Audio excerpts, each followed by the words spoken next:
If you're like me, you don't exactly have a ton of time to shop for clothes. Ever order 3 sizes of the same shirt just hoping that one fits? Scroll, shop, add to your cart, and you still end up returning everything. That's why you should try Stitch Fix. My wife introduced me to Stitch Fix. Stitch Fix is great. It sends you a fix box with clothes that actually fit and make sense for your life. Work, weekends, whatever. Stitch Fix saves you time, you look great, and you don't even have to think about it. Stitch Fix is no risk, all style. Try it all on in the comfort of your home. Keep what works, send back the rest. Free shipping and returns always, and no subscription required. Plus, get a free try-on for your first fix. Get started today at stitchfix.com/podcast to get $20 off your first order, and Stitch Fix will waive your styling fee. That's stitchfix.com/podcast. My wife is about to have her car worked on by Rhoda, which is revolutionizing car work in the DMV. We're excited about this. Rhoda is a local auto shop based in the DMV. Rhoda has a team of best-in-the-business technicians who can service any make and model across any maintenance or repairs and detailing. Rhoda offers free towing or valet. Rhoda literally will pick up your car, bring it to the shop in Rockville, Maryland, service the car, and return it to you. Over 80% of Rhoda services are done on the same day on which they're booked. And Rhoda offers price matching, honest, flat pricing, and financing. With over 1,000 Google reviews, best auto shop on Yelp, and Nextdoor awards, your neighbors are loving Rhoda, and you will too. And here's a great deal. Visit Rhoda.com, that's RODA.com, and use the promo code GALDI20 for 20% off any service. I'm not sure if I'm going to tell my wife about this deal, but I'm telling you, Rhoda.com, promo code GALDI20 for 20% off any service. That's Rhoda.com, promo code GALDI20 for 20% off any service.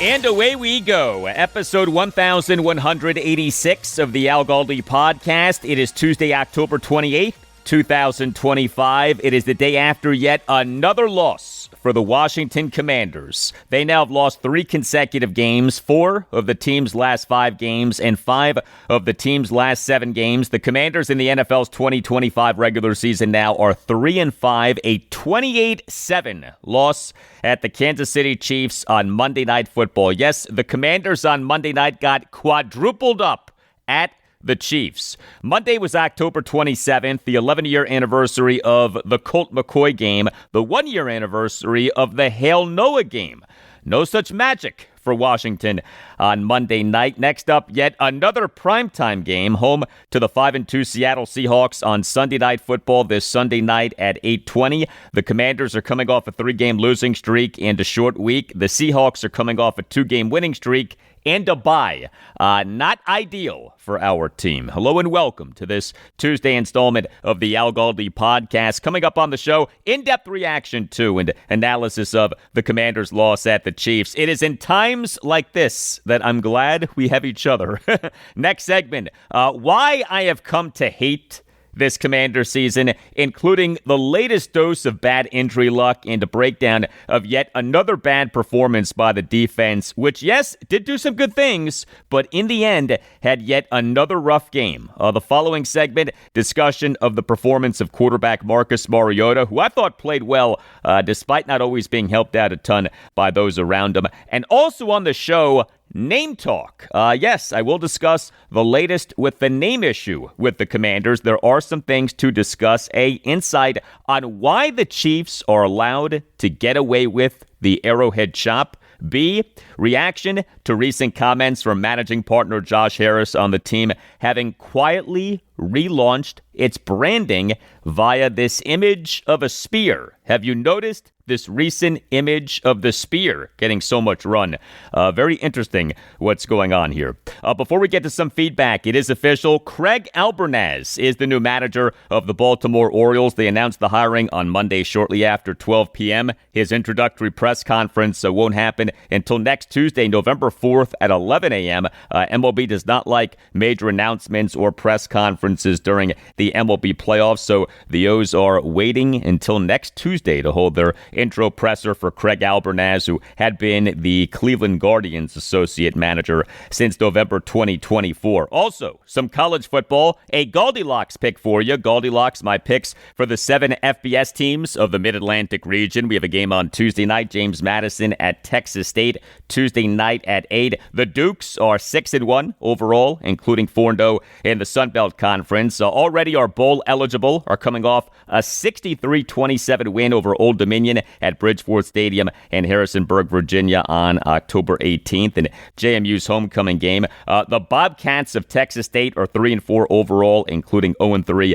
in the Sun Belt Conference, though each of their last 3 losses has been a one-score loss. So each of the team's last 2 losses has been an overtime loss. So the consensus line per Action Network for this game as of early Tuesday morning was JMU -7. Give me the Dukes. I am taking James Madison. You can hit me up on X at Al Galdi. You can email me the Al Galdi Podcast at yahoo.com. Lots of feedback on the Commanders off this loss at the Chiefs from Andrew on X. Writes Andrew, terrible, so disappointed in this season. Thank you for that, Andrew. Me too. From Charles Mahoney on X. Writes Charles, crushed on a Monday night. It's just like old times, Al. Thank you for that, Charles. Yes, there was something very familiar about Monday night. From Keith Hoffman on X. Writes Keith, that familiar skins feeling, sad. Thank you for that, Keith. From Dave on X, writes Dave, this team is a joke. Nothing on the field is any better than the Dan days. The fan base for this team is about to get even worse than it already was. Thank you for that, Dave. From Philip on X, writes Philip, last year was the anomaly. This team is not good and needs so many players. No depth, old roster. Time to focus on 2026. Thank you for that, Philip. From Hail to the Hogs on X, writes Hail to the Hogs. Pathetic effort. Team quit 2 weeks in a row in the second half. Thank you for that. Hail to the Hogs. You know, I don't know that the team quit so much as the team just isn't that good, due in large part to having been ravaged by injury. But there's more to the team struggling than just the injury situation. From Matthew on X, writes Matthew, yeah, it's pretty bad so far, but the team still has a shot at a wild card spot. If the team can be semi-healthy and have Jaden healthy come playoff time, I'll take my chances. Then this offseason, the team needs to reset the roster, needs to get younger, faster, and better. Thank you for that, Matthew. Some hope from Matthew, some optimism from Matthew. From Mr. National on X, writes Mr. National, that top 10 pick will be really sweet, though. Thank you for that, Mr. National. Boy, we're not even at Halloween, and we're already looking forward to the 2026 NFL Draft. Man, what has happened to this season? Early detection and treatment of skin cancer save lives. A great supporter of this podcast, Dr. George Verghese. He is one of the nation's premier dermatologists, and operating under his direction is the Mid-Atlantic Skin Surgery Institute of Maryland, which has locations in Waldorf, Maryland, Leonardtown, Maryland, and Lexington Park, Maryland. The Mid-Atlantic Skin Surgery Institute of Maryland focuses on medical skin care, cosmetic procedures, and skin cancer diagnosis and comprehensive care. Dr. Verghese and the Institute offer free skin cancer screenings to anyone considered a new patient, and Dr. Verghese and the Institute offer advanced treatments for skin cancer, including painless and scarless skin cancer treatment. Call 301-396-3401 or visit midatlanticskin.com and make sure that you mention that Al Galdi sent you. Dr. Verghese and the Institute can help you or someone who you care about with any of your dermatological needs. If you're dealing with allergic reactions, if you're dealing with acne, psoriasis, or eczema, if you're interested in procedures like Botox, laser hair removal, chemical peels, or smart lipo, which is the latest in body sculpting technology, call 301-396-3401 or visit midatlanticskin.com and make sure that you mention that Al Galdi sent you. That's 301-396-3401 or midatlanticskin.com and make sure that you mention that Al Galdi sent you. For excellent and comprehensive skincare, contact Dr. George Verghese and the Mid-Atlantic Skin Surgery Institute of Maryland and make sure that you mention that Al Galdi sent you.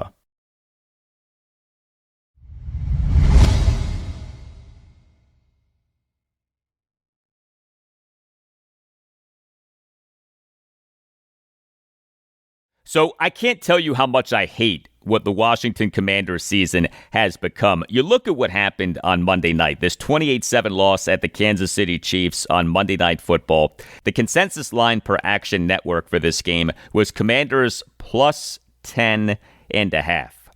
The Commanders were never supposed to be a 10.5 point underdog in any game this season. Their season is being ruined by a variety of factors, including horrendous injury luck and a brutal run of opposing quarterbacks and bad turnover luck. And look, this is the NFL. This is how the league works. But so many Commanders fans spent Monday bracing themselves for a blowout loss on Monday night. And during the close portion of the game, I, like I'm guessing many of you, watched the game with this gratitude that the game was close. But I at one point said to myself, what are we doing here? This season was never supposed to be about being happy about the team keeping a game close, no matter the opponent. The Commanders this season were supposed to be a bully. They this season instead routinely are getting bullied. And I hate that. I hate what this Commanders season has become. I mean, how about the horrendous injury luck? Last season, the team enjoyed great injury luck. This season, the team is being hammered by terrible injury luck. And again, that is the NFL. I am not bringing up the Commanders' bad injury luck so that everyone feels sorry for the team. I bring up the Commanders' bad injury luck because it is a big part of the team's disappointing season. I mean, just look at Monday night. Receiver Terry McLaurin was back. He returned from a 4-game absence caused by a quadriceps injury. He made an impact, 3 receptions for 54 yards and a touchdown on 4 targets, but he was out of the game in the fourth quarter due to the quadriceps injury. Left tackle Laramie Tunsil, he left the game due to a hamstring injury, returned to the game, but then ultimately was out of the game for good. He was not listed on the Commanders' final injury report for the game, but the team very interestingly had Brandon Coleman active for this game, and he played at left tackle in place of Tunsil. Coleman was active off having been a healthy inactive for each of the Commanders' previous 5 games. You got to wonder if the team knew that something was up with Laramie Tunsil. Also, interior defensive lineman Javon Kinlaw, he missed time in the game due to a shoulder injury. 3 key guys right there, right? McLaurin, Tunsil, and Kinlaw. During Commanders head coach Dan Quinn's post-game press conference late night on Monday night, had this exchange between Commanders insider John Keim of ESPN and Quinn. I know you're always going to update injuries next day, but with Kinlaw, could he have gone back in? Could Terry have gone back in? Yeah. Quite an issue for him. Yeah, I don't know yet, John. I didn't get a chance to visit with him specifically. JK could, and I just, it was me at the end to say, man, I'm going to wait and go, but he was itching to go for sure. But I'll have a better update on Terry tomorrow. I just haven't visited with him and the medical staff just yet. All right. Also, how about the situation at kicker? Matt Gay ended up being inactive due to a back ailment. The Commanders on Monday afternoon announced having signed unrestricted free agent kicker Matthew Wright to the practice squad and having elevated Wright from the practice squad for this game. Matthew Wright was the Commanders' kicker for this game. He did not attempt a field goal. He went 1 for 1 on extra points. So during Dan Quinn's post-game press conference late night on Monday night, had this back and forth between Commanders insider Nikki Zavala of The Athletic and Dan Quinn. The kicker situation, can you... Sure. How close was Matt Gay, and then... Yeah. We've had our run of that, haven't we? Matt's back was bothering him, and so the chance for Matthew Wright to come, would he play, would he not? We didn't know, so I appreciate Matt Wright, coming on the space to say, we may not even sign you to the practice squad. It would be into the space to go. It would be like a tryout, so to speak. And then once we found out that it was the best for Matt Gay not to go and Matt Wright would go up and elevate him, I couldn't think of 2 better people to work alongside of than Tress and Tyler Ott. These guys are pros. They have been through this before. And I really, I was watching from a distance in pregame just to see distances in that. But going into it, Nikki, it was also, we were going to be bolder on 4th. It wasn't 100%, yes. And so this is a game you have to live on the edge. If you're going to come here and get a win, you're not going to do it with, a bunch of field goals. So I knew that. We knew that going in, but that was not a reflection one bit on the situation. So Dan Quinn making it clear that the Commanders being aggressive and going forward on fourth downs in the first half was not a reflection of the situation at kicker. But we on Monday night had all of these injury situations, and of course there are all of the key players who the Commanders have on the reserve/injured list, right? Receiver Noah Brown and running back Austin Eckler and edge defenders Dorrance Armstrong, Dietrich Wise Jr., and Javonte Jean-Baptiste, and safety Will Harris. And oh, by the way, the QB1, Jaden Daniels. He now has missed 3 of the team's 8 games in this regular season due to injury. He did not play on Monday night due to a right hamstring injury. He previously missed 2 games due to a left knee injury. And regarding Daniels, not so fast on him being back for the Commanders' next game. Yeah, we had this on Monday. Take a listen to this. ESPN NFL insider Adam Schefter on the Pat McAfee Show on Monday afternoon. Jaden Daniels, they play Sunday night against the Seattle Seahawks. And I just think a guy that's had a knee injury and a hamstring injury and some injury issues, hamstrings, you got to be really careful with them. Look at how careful Lamar's been. I won't be surprised if we don't see Jaden again on Sunday night. All right, so Adam Schefter will not be surprised if Jaden Daniels misses a second consecutive game due to this right hamstring injury. The Commanders' schedule for the month of November: home to the Seattle Seahawks on Sunday Night Football this Sunday night at 8:20, home to the Detroit Lions on Sunday afternoon, November 9th at 4:25. The game against the Miami Dolphins in Spain on Sunday morning, November 16th at 9:30. A Week 12 bye, and then home to the Denver Broncos on Sunday Night Football on November 30th at 8:20. That would be the Sunday night of Thanksgiving weekend. Again, this is the NFL. I am not asking you to play a violin for the Commanders, but any objective analysis of their season has to include them getting walloped by injury. Now, at least some of that, maybe a lot of that, is due to the team being old.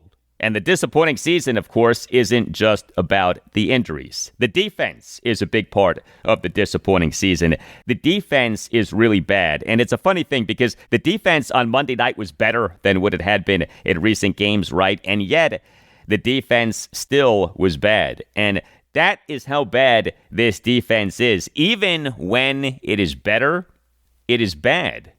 And it's getting victimized by a brutal slate of opposing quarterbacks. The defense on Monday night faced perhaps the best quarterback in the NFL. Heck, the man who may go down as the best quarterback in NFL history, Patrick Mahomes, and the defense, not shockingly, ultimately got ripped. Now, the Commanders' defense was good in the first half, but was bad in the second half and ultimately had another bad game. You cannot sit here and say this was some good game for this Commanders' defense. The Commanders allowed the Chiefs to put up 432 total net yards of offense and averaged 6.45 yards per play. The Commanders got worked by Patrick Mahomes. He went 25 for 34 for 299 yards, 3 touchdowns, and yes, 2 interceptions, but he had a yards per pass attempt of 8.79. That's really high. And he had 4 carries for 30 yards. The Commanders' run defense was bad. They allowed Chiefs skill position players who had carries in this game, running backs Isaiah Pacheco, Kareem Hunt, and Brashard Smith, and receiver Rashee Rice, to combine for 26 carries for 118 yards and a touchdown. And this happened despite the Chiefs being without 2 of their starting offensive linemen. Left tackle Josh Simmons was inactive due to a personal matter, and right guard Trey Smith was inactive due to a back issue.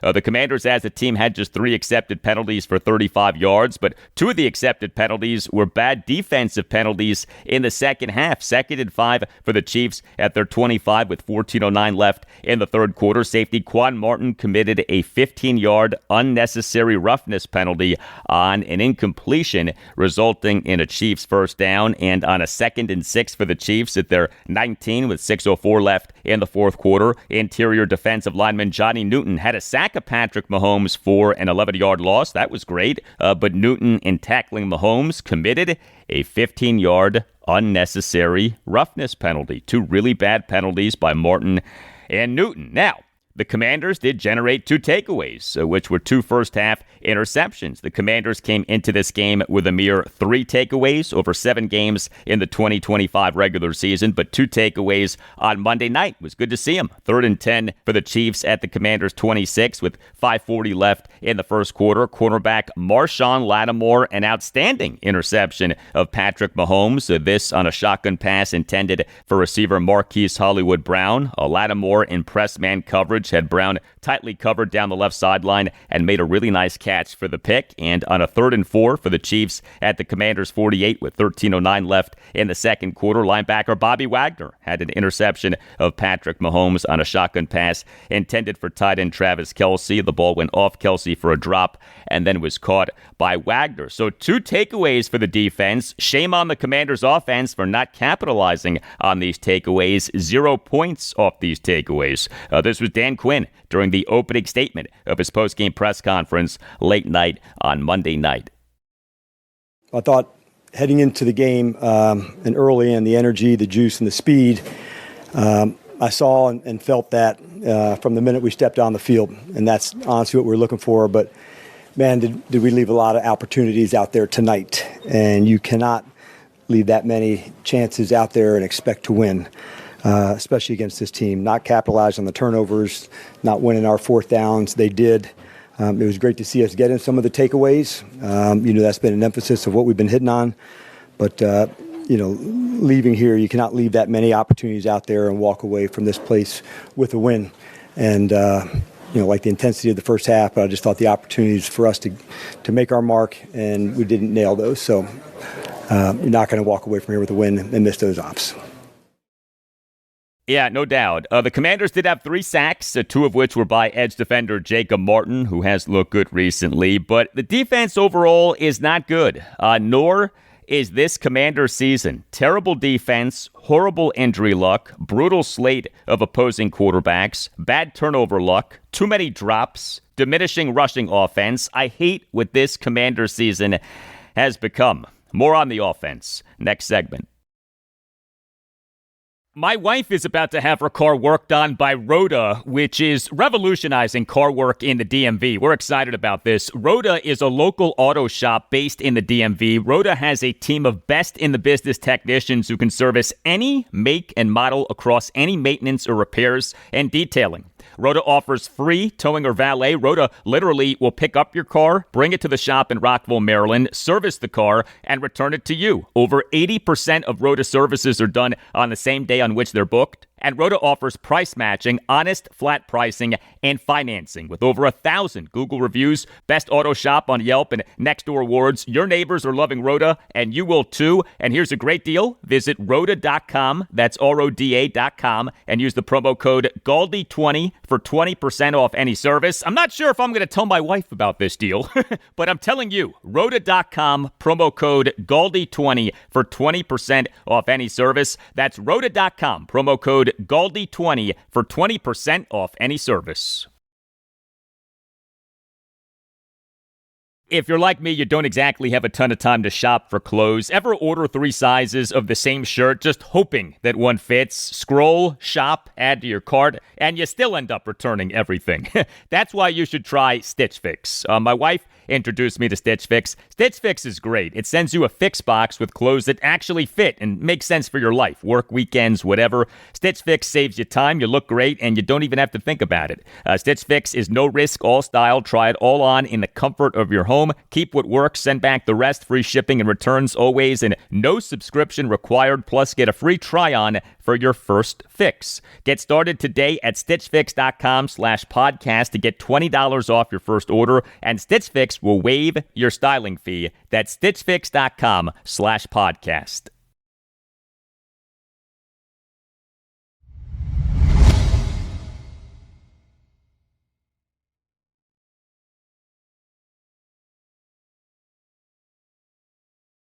More now on the Washington Commanders, off them in the NFL's 2025 regular season, falling to 3-5 with a 28-7 loss at the Kansas City Chiefs on Monday Night Football. And by the way, as I am recording this at 3:01 a.m. Eastern on Tuesday, Game 3 of the World Series has just ended.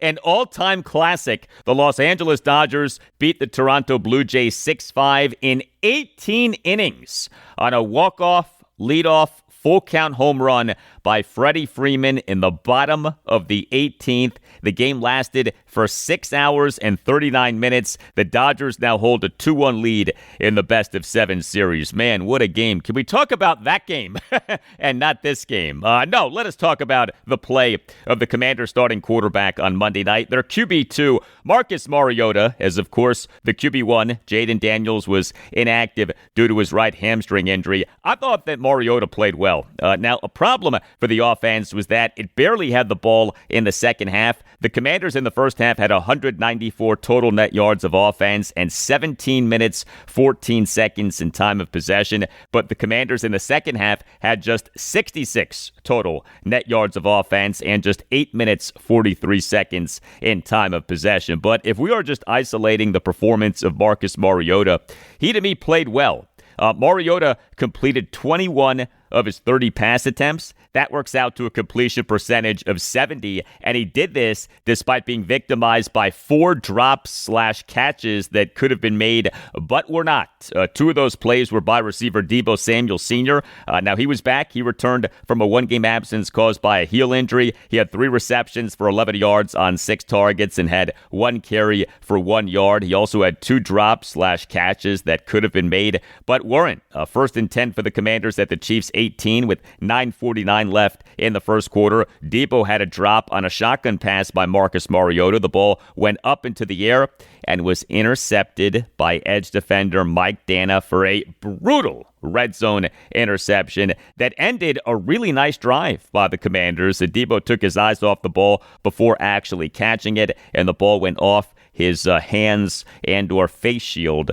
Just a gut punch of a play. And on a 2nd and 10 for the Commanders at the Chiefs' 11 with 1:14 left in the second quarter, Deebo failed to make the catch in the end zone on a shotgun play action incompletion by Marcus Mariota. This on a broken play on which Mariota did a great job of evading pressure. Now, I don't know that you call this a drop by Deebo, but that's absolutely a catch that he could have made. Additionally, receiver Jalen Lane had a drop/catch that could have been made, but wasn't. He had 1 reception for no yards on 2 targets. 3rd and 5 for the Commanders at their 27 with 8:25 left in the third quarter. Lane failed to make a diving catch on a shotgun incompletion by Marcus Mariota. The ball went off Lane's hands and was nearly intercepted by safety Brian Cook. By the way, while we're talking Jalen Lane, he was the Commanders' primary punt returner and also had 2 kickoff returns. He totaled 3 returns, 2 of which were good, 1 of which was really bad. Lane had a 30-yard kickoff return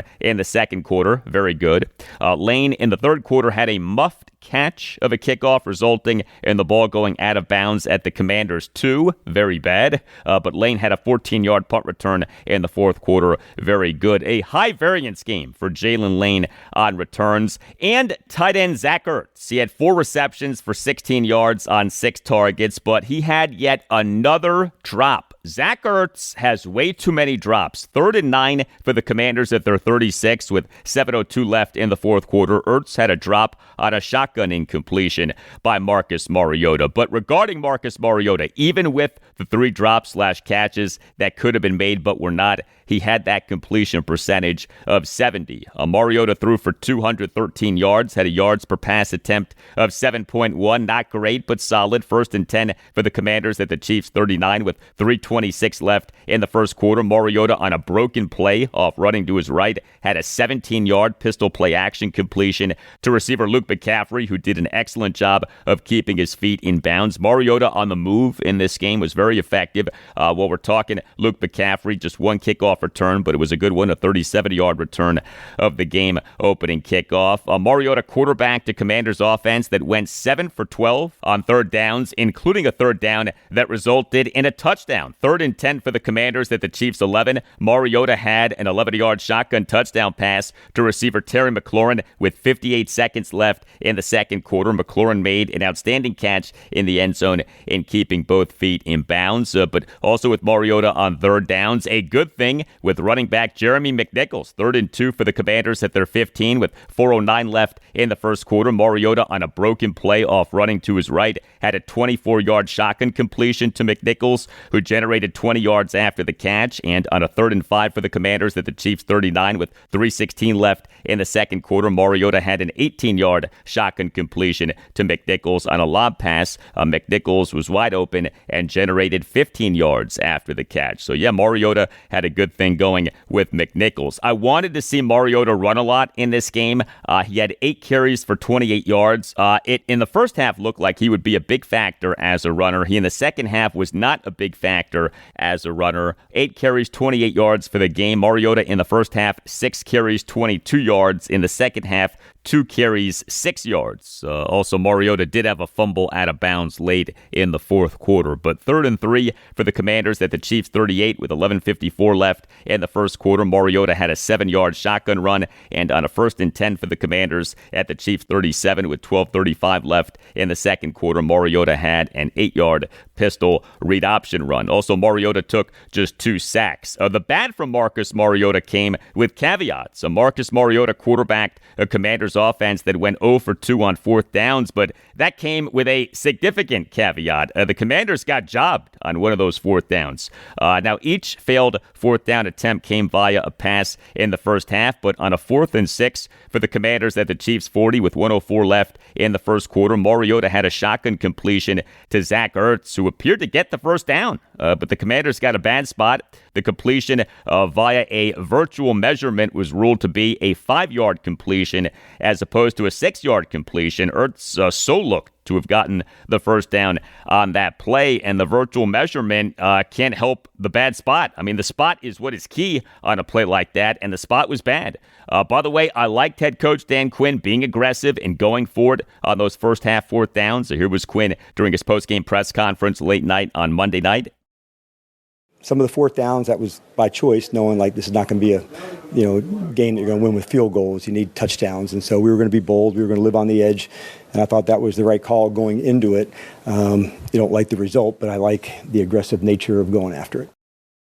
Yes, and I did too. Marcus Mariota did throw 2 interceptions, but each came with a caveat. There was the pick off the drop by Deebo Samuel, and Mariota had a meaningless interception on the next to last snap of the game. I also would say this regarding Marcus Mariota playing well on Monday night. He did what he did despite the Commanders' rushing offense being very disappointing for a 3rd consecutive game. Commanders' skill position players who got carries in this game, running backs Ja'Cory Krosky-Merritt, Chris Rodriguez Jr., and Jeremy McNichols, and receiver Deebo Samuel, combined for just 12 carries for just 32 yards. The Commanders' rushing offense had been doing so well, but it has really struggled during the team's 3-game losing streak. And some of that, yes, is about facing stacked boxes, but the holes have not been there like they were, and the backs are not breaking tackles like the backs need to be. You'll notice that the Ja'Cory Krosky-Merritt phenomenon, the phenomenon of Bill, has slowed down big time. Not all on him, I understand that, but still, this rushing offense, which just a few weeks ago we on this podcast talked about as being elite, and it was, statistically speaking, has really run into a wall over these last 3 games. If you are a Commanders fan, God help you right now, but if you are a Commanders fan and you are on Instagram, make sure that you're following WSH on the Daily. The handle is at WSH on the Daily. WSH on the Daily provides outstanding daily Commanders coverage. The page is updated every day, always has a great fresh look. WSH on the Daily just started in 2021 and yet has 44,000 followers. You learn a lot by following WSH on the Daily. You are entertained quite a bit by following WSH on the Daily. If you're on Instagram, check out WSH on the Daily. The handle is at WSH on the Daily. And check out WSH on the Daily's online shop, WSHonthedaily.com. Some terrific gear, t-shirts, sweatshirts, hoodies, hats, excellent materials, modern looks. So for smart, informative, fun, and engaging Commanders content, Check out WSH on the Daily on Instagram. And for great merch, visit WSHonthedaily.com. If you're like me, you don't exactly have a ton of time to shop for clothes. Ever order 3 sizes of the same shirt just hoping that one fits? Scroll, shop, add to your cart, and you still end up returning everything. That's why you should try Stitch Fix. My wife introduced me to Stitch Fix. Stitch Fix is great. It sends you a fix box with clothes that actually fit and make sense for your life. Work, weekends, whatever. Stitch Fix saves you time, you look great, and you don't even have to think about it. Stitch Fix is no risk, all style. Try it all on in the comfort of your home. Keep what works, send back the rest. Free shipping and returns always, and no subscription required. Plus, get a free try-on for your first fix. Get started today at stitchfix.com/podcast to get $20 off your first order, and Stitch Fix will waive your styling fee. That's stitchfix.com/podcast. My wife is about to have her car worked on by Rhoda, which is revolutionizing car work in the DMV. We're excited about this. Rhoda is a local auto shop based in the DMV. Rhoda has a team of best-in-the-business technicians who can service any make and model across any maintenance or repairs and detailing.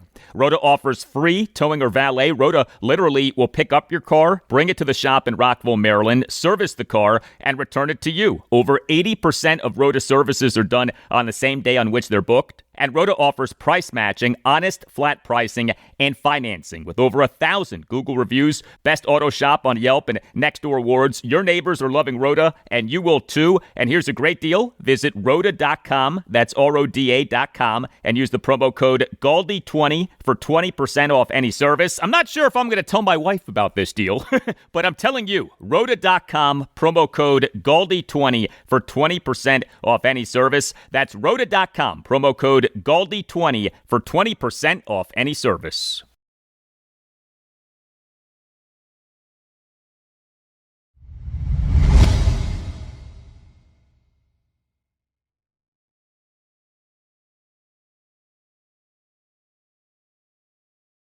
All right, before we call it a show, I did want to address something that we on this podcast have not addressed in months. The name issue. Yes, everyone's favorite topic, the name issue with the Washington Commanders. Now, I bring up the name issue because of 2 things that have come up recently. One of those things came up on Monday night. The great hypocrisy. Kansas City Chiefs fans at Arrowhead Stadium doing the Tomahawk Chop, what is known as the Arrowhead Chop, and the NFL's national television partners routinely showing Chiefs fans doing the Arrowhead Chop with zero shame or discussion of why that's okay, but the Redskins name and the Redskins logo of the proud Native American warrior are not okay, especially considering that you could argue that the Arrowhead Chop is much more offensive than the Redskins name and certainly more offensive than the Redskins logo of the proud Native American warrior if you consider any of these things to be offensive. I mean, the Arrowhead Chop is this whole big show, right? The Arrowhead Chop, the chant, the banging of the drum, and all of this is allowed by the NFL and is amplified by its television partners. We as Washington fans have had this hypocrisy shoved in our faces for years now. We as Washington fans had this hypocrisy shoved in our faces on Monday night. But I would point to something that was revealed on this podcast last December. So the Wetzel family and the Blackfeet tribe are based in Montana, played major roles in the design of the Redskins logo of the proud Native American warrior. The logo itself is based on a man who was known as Chief John Two Guns Whitecalf. He lived from 1872 to 1934. A prominent member of the Wetzel family was Walter Blackie Wetzel. He lived from 1915 to 2003. His grandson is Ryan Wetzel, and Ryan joined me on episode 968 of this podcast. Ryan Wetzel is a big Commanders fan and a major proponent of the Redskins logo of the proud Native American warrior. Anyway, during our conversation, asked him about the NFL condoning and its national television partners spotlighting Chiefs fans doing the Arrowhead Chop and the maddening hypocrisy that is given the situation with our team. Well, this is what Ryan said. Well, the thing is I have a little bit of connections to the Chiefs side. Indian country small, and what the Kansas City Chiefs have done is they brought in tribal members that can go out and defend kind of that whole situation. They're educating the non-natives and natives about the history of the Chiefs and who they were. And the tomahawk chop is something that, I believe is something we can educate on. And that's what Kansas City Chiefs are doing. They have that department. They have those people that are actually tribal members hired on that are helping educate the communities through and through, nationally, internationally. And that's how you do it. That's how you combat these things. You bring in the people that are descendants from these traditional cultural backgrounds, and you say, hey, this is what this is all about, and this is why it's allowed and supported. What a beautiful, beautiful thing to have a team named the Chiefs. As a Native American, as a Blackfeet man, I take pride in that. I think that is the coolest thing around outside of the Redskins nation. A lot of us Native Americans celebrate the Atlanta Braves just because they're Braves. We celebrate the Golden State Warriors because they're the Warriors. We have a society of warriors that still exists today. I'm considered one of those because of my stance on this whole thing and fighting. And I have my relatives and elders standing behind me in support. I got a hug this morning with the celebration of me being on here today with you. These are Blackfeet tribal members. These are Crow tribal members. These are Cheyenne tribal members. All these different tribal entities that are in support of what I'm doing. And that's what it's about. That's what you want. You want these people to understand this is a celebration. Let's take advantage of it. So how about all of that from Ryan Wetzel, who was a pleasure to speak to, by the way. The Chiefs have relationships with and work with tribal members, and that is the way to do this. That is the way that the Redskins never did this, and that was such a mistake by the team in this whole name saga.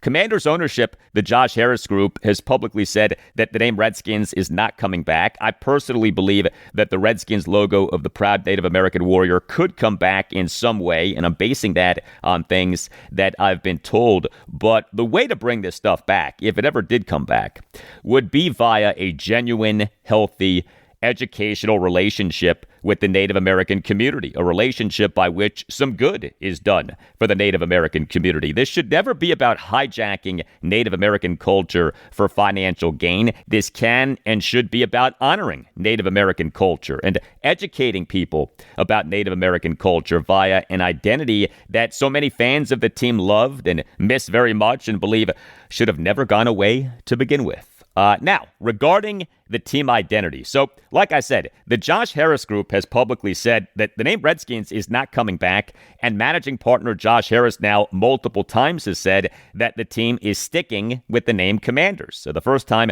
was at his end-of-season press conference this past February 3rd. Another time was on a recent appearance on a podcast. But he, during that appearance, revealed some interesting things about how the Josh Harris Group is approaching the name situation. As you may have noticed, we in recent months have seen the Commanders incorporate a spear into the team's branding. Heck, the team on Monday morning in a post on X put out a graphic of receiver Terry McLaurin holding a spear.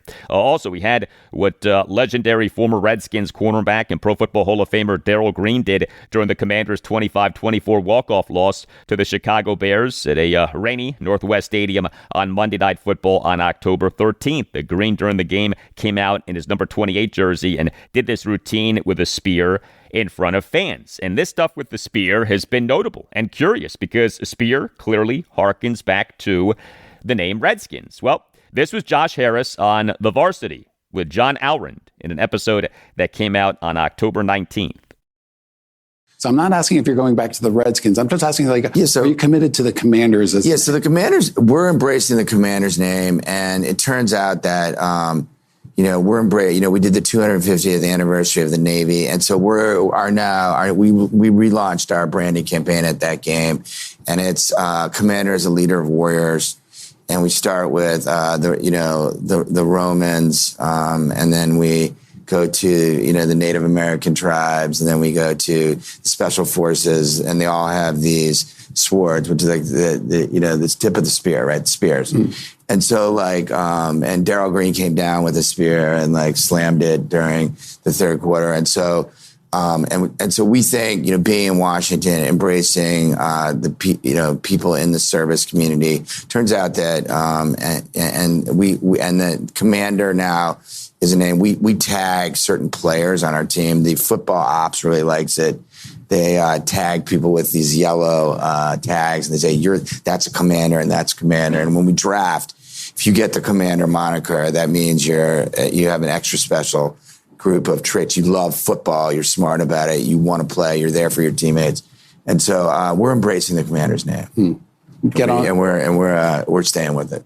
Get on board. Get on the bandwagon. Let's go. All right, a lot to unpack from what Josh Harris said right there. What most stood out to me, three things. Number one, Harris said, quote, "We're embracing the Commanders' name," end quote. So he reiterated that the team is sticking with the name Commanders. Number two, Harris said that the team has, quote, "relaunched our branding campaign," end quote. More on that momentarily. Number three, Harris said that the relaunched branding campaign is predicated on the concept of, quote, "commander as leader of warriors," end quote. Regarding that last point, that to me is further reason to believe what I talked about on episode 1110 of the team on July 9th, revealing the Redskins-like retro uniform, and that is the Josh Harris group employing a strategy of, okay, maybe we can't be the Redskins, but we can do everything but be the Redskins. And so we have this Redskins-like retro uniform that many, including myself, hope becomes the number one uniform. And we have the team now embracing the image of a spear via this convenient logic of commander as leader of warriors. And remember, we now have that Redskins logo of the proud Native American warrior being displayed in multiple parts of Northwest Stadium. The Josh Harris group, I believe, is taking a very intelligent and calculated and shrewd approach in the team doing everything but being the Redskins. Specific to the spear, as many of you know, the Redskins at one time had the logo of a spear as their helmet logo, and you have to wonder if the plan ultimately is to change from the current helmet logo of the W to a helmet logo of a spear, and that this relaunched branding campaign predicated on commander as leader of warriors is the means by which the team will transition from the current helmet logo of the W to a helmet logo of a spear. Also, I am a big fan of the Josh Harris group having relaunched this branding campaign basically without telling anyone. Zero pomp, zero circumstance, 02.2.22 like hype. The Harris group just relaunched the branding campaign in a quiet, humble, understated way. I think that was the right way to do this given the debacle that was the reveal and rollout of the name Commanders in February 2022. I get a kick out of the people who continue to bash Josh Harris for not going back to the name Redskins. People, he can't. As I've been saying for a while, Josh Harris not changing the team name back to Redskins is much more about the NFL not allowing him to do so for sponsorship and financial reasons than him not changing the team name back to Redskins is about him not actually wanting to do so. And so what he's doing is having the team doing everything but being the Redskins. And that to me is smart. And he's going about this in a very clever way.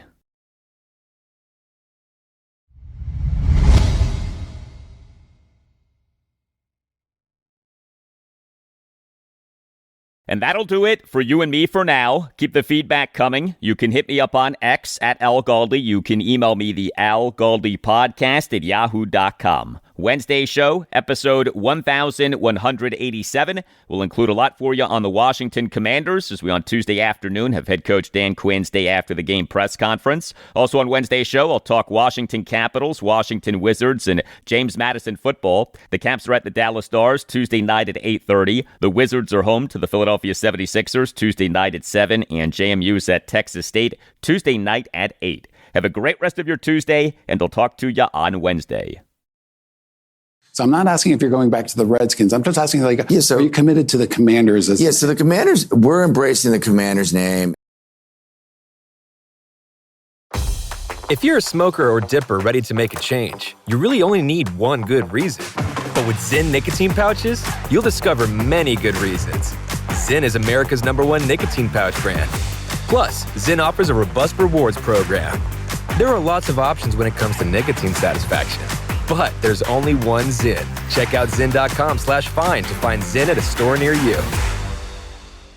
Warning, this product contains nicotine. Nicotine is an addictive chemical.